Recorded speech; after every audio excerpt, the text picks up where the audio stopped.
இவர் துக்காராம் சுவாமி வைகுண்டம் போறார், எல்லாத்தையும் சொல்றார். நான் பண்டரிபுரம் போறேன், பொறுத்தவங்களெல்லாம் கூட்டின்னு போனேன் இல்லையா, வைகுண்டம் போறேன் வரையலா. என்ன அர்த்தம் தெரியலையே. அக்கம் பக்கத்தில் வைகுண்டம்னு ஒரு கிராமம் கூட கிடையாது.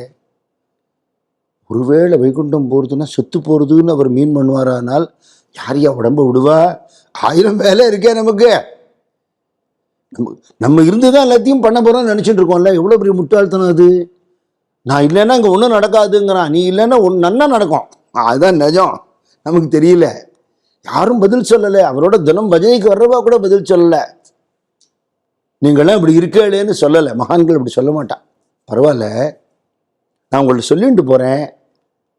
இப்போ நம்ம பாய்ங்கிறவங்க இப்பெல்லாம் அவன் கற்றுக் கொடுத்தானோ என்ன பழக்கமோ, அவன் கிளம்பி போய் எத்தனை வருஷம் ஆகி வந்து திருந்தவே இல்லை. மகான்கள்லாம் வந்து நாம தான் சொல்லுவா. அவர் சொல்ல, நான் கிளம்புறேன் ராம் ராம் அப்படிங்கிறேன். நான் ராம் ராம், நான் வைகுண்டம் போறேன், நீங்க ராம் ராம் சொல்லுங்க. அபங்கம், எங்க ஊருக்கு நான் போறேங்கிறார். இதானப்பா அவங்க ஊர் தேகு, இந்த தேகத்துக்கான ஊர் தேகு, என்னோட ஊர் வேற. அமிஜா தோ அப்புல்யா காவா, என் ஊருக்கு நான் போறேன், என் கிராமத்துக்கு. அமிஜா தோ அப்புல்யா காவா, அமுச்சா ராம ராம கியாவா, அமுச்சா ராம ராம கியாவா, அமிஜா தோ அப்புல்யா காவா.